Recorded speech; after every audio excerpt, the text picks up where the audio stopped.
ആകാശവാണി നമസ്കാരം. പ്രത്യേക വാർത്താ ബുള്ളറ്റിൻ വായിക്കുന്നത് ബിന്ദു വിനോദ്. പ്രധാനമന്ത്രി നരേന്ദ്രമോദി ഒരു ദിവസത്തെ സന്ദർശനത്തിനായി വെള്ളിയാഴ്ച തിരുവനന്തപുരത്തെത്തും. രാവിലെ തിരുവനന്തപുരം അന്താരാഷ്ട്ര വിമാനത്താവളത്തിലെത്തുന്ന അദ്ദേഹത്തിന് റോഡ് ഷോ അടക്കം വൻ സ്വീകരണമാണ് ഒരുക്കുന്നതെന്ന് ബിജെപി സംസ്ഥാന നേതൃത്വം അറിയിച്ചു. പുത്തരിക്കണ്ടം മൈതാനത്ത് വിവിധ സർക്കാർ പദ്ധതികളുടെ ഉദ്ഘാടനം നിർവഹിക്കുന്ന പ്രധാനമന്ത്രി കേരളത്തിന് അനുവദിച്ച പുതിയ 4 ട്രെയിനുകളുടെ ഉദ്ഘാടനവും നിർവഹിക്കും. വികസിത തിരുവനന്തപുരത്തിന്റെ ബ്ലൂ പ്രിന്റ് മേയർ വി രാജേഷിന് പ്രധാനമന്ത്രി നരേന്ദ്രമോദി കൈമാറും. 2030 വരെയുള്ള തിരുവനന്തപുരത്തിന്റെ വികസനത്തിന്റെ ബ്ലൂ പ്രിന്റാണ് അവതരിപ്പിക്കുന്നത്. SIR-മായി ബന്ധപ്പെട്ട് വിവിധ സംസ്ഥാനങ്ങളിൽ 22 നിരീക്ഷകരെ കൂടി നിയോഗിച്ച് തെരഞ്ഞെടുപ്പ് കമ്മീഷൻ. പുതുതായി നിയോഗിക്കപ്പെട്ട നിരീക്ഷകരിൽ 11 പേർ പശ്ചിമബംഗാളിലാണ്. ഇതോടെ പശ്ചിമബംഗാളിൽ ആകെ നിരീക്ഷകരുടെ എണ്ണം 20ആയി. യോഗ്യരായ ഒരു വോട്ടറെയും ഒഴിവാക്കിയിട്ടില്ലെന്നും അനർഹരുടെ പേരുകൾ പട്ടികയിൽ ഉൾപ്പെട്ടിട്ടില്ലെന്നും നിരീക്ഷകർ ഉറപ്പാക്കും. സംസ്ഥാനത്ത് തീവ്ര വോട്ടർ പട്ടിക പരിഷ്കരണവുമായി ബന്ധപ്പെട്ട കരട് വോട്ടർ പട്ടികയിലുള്ള പേരുകൾ നീക്കം ചെയ്യാനായി ഏറ്റവും ഒടുവിൽ ലഭിച്ച കണക്കുകൾ പ്രകാരം 5528 അപേക്ഷകൾ ലഭിച്ചു. പട്ടികയിലില്ലാത്ത 5,64,810 പേരാണ് പേര് ചേർക്കാനായി അപേക്ഷിച്ചിട്ടുള്ളത്. കേരള നിയമസഭയുടെ ബജറ്റ് സമ്മേളനത്തിന്റെ 2ാം ദിവസം കാനത്തിൽ ജമീലയ്ക്ക് ചരമോപചാരം അർപ്പിച്ച് സഭ. കേരള സമൂഹത്തിനാകെയും പ്രത്യേകിച്ച് പുരോഗമന പ്രസ്ഥാനത്തിനും നികത്താനാകാത്ത നഷ്ടമാണ് കാനത്തിൽ ജമീലയുടെ വിയോഗത്തിലൂടെ ഉണ്ടായിരിക്കുന്നതെന്ന് മുഖ്യമന്ത്രി പിണറായി വിജയൻ പറഞ്ഞു.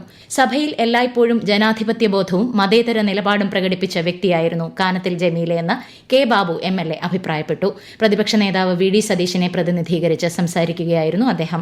സംസ്ഥാനത്തിന്റെ സാമൂഹിക രാഷ്ട്രീയ ഭൂപടത്തിൽ സ്ത്രീകളുടെ സ്വരം ഉയർത്തുന്നതിൽ ശ്രദ്ധിച്ച നേതാവായിരുന്നു കാനത്തിൽ ജമീലയെന്ന് സ്പീക്കർ AN ഷംസീർ അനുസ്മരിച്ചു. അനുശോചനം രേഖപ്പെടുത്തിയ ശേഷം സഭ ഇന്നത്തേക്ക് പിരിഞ്ഞു. നാളെ ഗവർണറുടെ നയപ്രഖ്യാപന പ്രസംഗത്തിന് നന്ദി രേഖപ്പെടുത്തുന്ന പ്രമേയത്തിന്മേലുള്ള ചർച്ച ആരംഭിക്കും. കേന്ദ്ര സാമൂഹ്യനീതി ശാക്തീകരണ സഹമന്ത്രി രാംദാസ് അത്വാലെ 2 ദിവസത്തെ സന്ദർശനത്തിന് കേരളത്തിലെത്തി. കണ്ണൂർ രാജ്യാന്തര വിമാനത്താവളത്തിൽ എത്തിയ അദ്ദേഹം കണ്ണൂർ, കോഴിക്കോട് ജില്ലകളിൽ വിവിധ പരിപാടികളിൽ പങ്കെടുക്കും.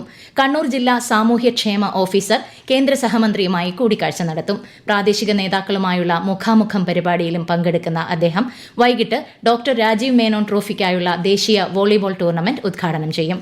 നാളെ രാവിലെ കേന്ദ്ര സഹമന്ത്രി കോഴിക്കോട്ടേക്ക് പോകും. കേരള നിയമസഭാ തെരഞ്ഞെടുപ്പിൽ BJPയുടെ തെരഞ്ഞെടുപ്പ് ചുമതല വഹിക്കുന്നതിന് നേതാക്കളെ പ്രഖ്യാപിച്ച് ദേശീയ അധ്യക്ഷൻ നിതിൻ നബീൻ.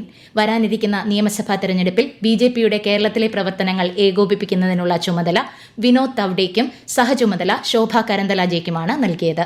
മേഘാലയ, മണിപ്പൂർ, ത്രിപുര സംസ്ഥാനങ്ങളുടെ രൂപീകരണ ദിനത്തിൽ രാഷ്ട്രപതി ദ്രൌപദി മുർമു, പ്രധാനമന്ത്രി നരേന്ദ്രമോദി എന്നിവർ ജനങ്ങൾക്ക് ആശംസകൾ നേർന്നു.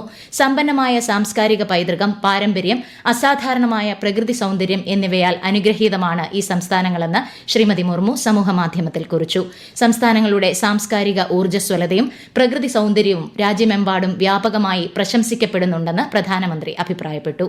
സംസ്ഥാന സർക്കാരിന്റെ കണക്ട് ടു വർക്ക് പദ്ധതിയുടെ സംസ്ഥാനതല ഉദ്ഘാടനം ഇന്ന് തിരുവനന്തപുരത്ത് മുഖ്യമന്ത്രി പിണറായി വിജയൻ നിർവഹിക്കും.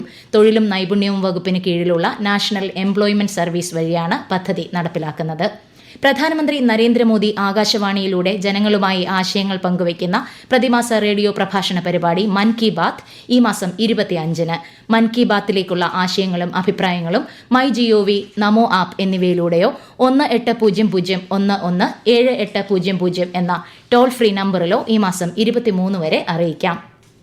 ദേശീയപാതകളിലെ ടോൾ പിരിവ് കൂടുതൽ കാര്യക്ഷമമാക്കുന്നതിന് കേന്ദ്ര മോട്ടോർ വാഹന ചട്ടങ്ങളുടെ ഭേദഗതി വിജ്ഞാപനം ചെയ്ത് കേന്ദ്ര സർക്കാർ. ഇലക്ട്രോണിക് ടോൾ പിരിവ് സംവിധാനം ശക്തിപ്പെടുത്തുക, ദേശീയപാതകളിലെ ടോൾ വെട്ടിപ്പ് തടയുക തുടങ്ങിയവ ലക്ഷ്യമിട്ടാണ് നടപടി.